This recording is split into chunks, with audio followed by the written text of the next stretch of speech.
வியாதி எனக்குள்ள வேண்டாம், என் ரத்தம் என்னை விட்டு வெளியே போகட்டும், கேன்சல் பண்றேன் இயேசுவின் நாமத்தினாலே.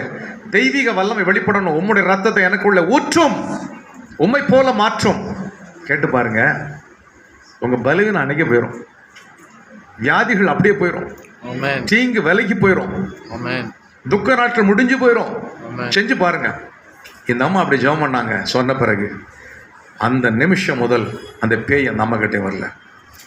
எதுக்காக வந்துச்சு? ரத்தத்தின் உடன்படிக்கை, ரத்த சம்பந்தத்தின் நிமித்தம் அந்த பேய் வந்து கேட்டுச்சு, உங்க அப்பா உங்க தாப்பனார் கட்டின ஆலயத்தை புதுப்பிச்சு கட்டு, நீ ஊழியம் செஞ்சா ஊழியம் செஞ்சுட்டு போ, எனக்கு வெள்ளை அடிச்சு வை.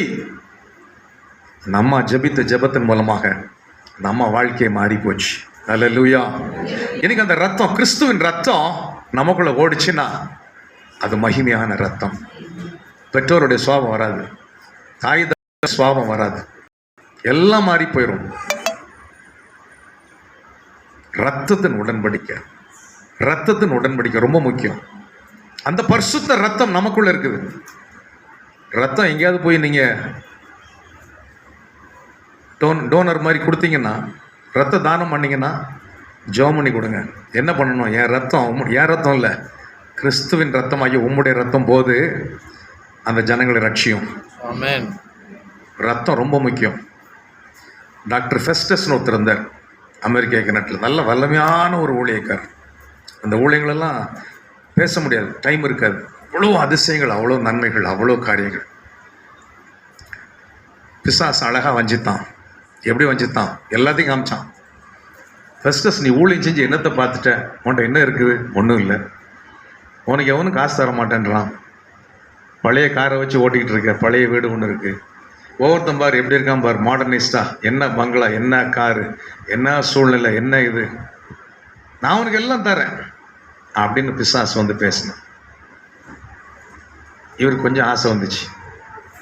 அவன் சொன்னான், அதோட கூட நீ போகிற இடத்துலலாம் நான் அதிசயம் செய்ய போகிறேன், நான் என் வல்லமை வெளிப்படுத்துவேன், ஜனங்களை மொட்டமாக சோமாக்குவேன், வியாதியா நான் சோமாக்குவேன், கேன்சரா நான் சோமாக்குறேன், வீசிங்கா நான் சோமாக்குறேன், கட்டியா நான் மறைய பண்ணுறேன்.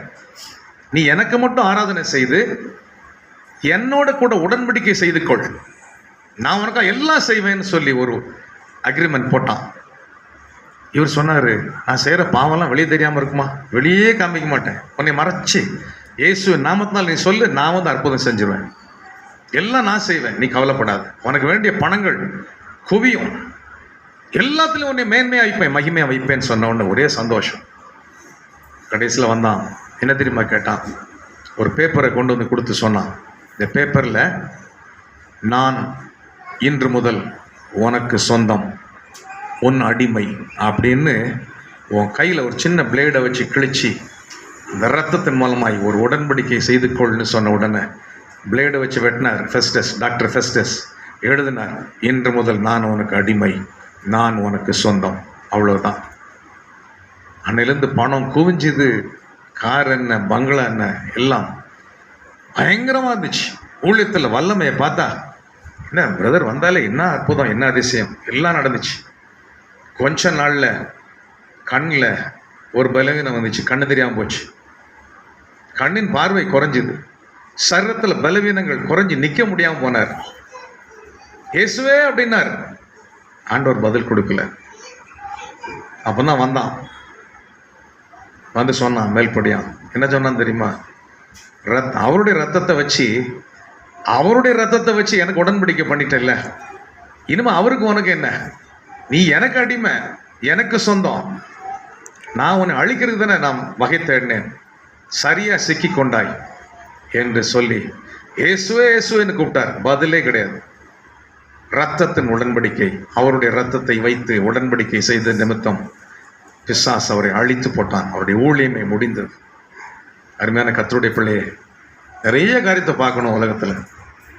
உலக மோகம், உலக இச்சை, உலக பாரம், உலகத்தின் மேல் உள்ள தாகம், இதை செய்தால் எப்படி கிடைக்கும், என்ன லாபம் வரும், என்ன வரும்?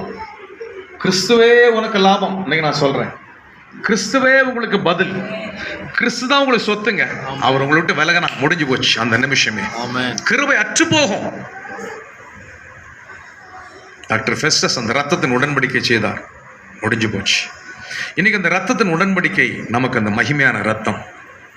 வெளிப்படுத்தல் 12:11 நீ வாசித்தீங்கன்னா அருமையான வசனம் இல்லையா? மரணம் நேரிடுகிறதா இருந்தாலும் அதற்கு தப்பும்படி தங்கள் ஜீவனையும் பாராமல் ஆட்டுக்குட்டியின் ரத்தத்தினாலும் தங்கள் சாட்சியின் வசனத்தினாலும் அவனை ஜெயித்தார்கள்.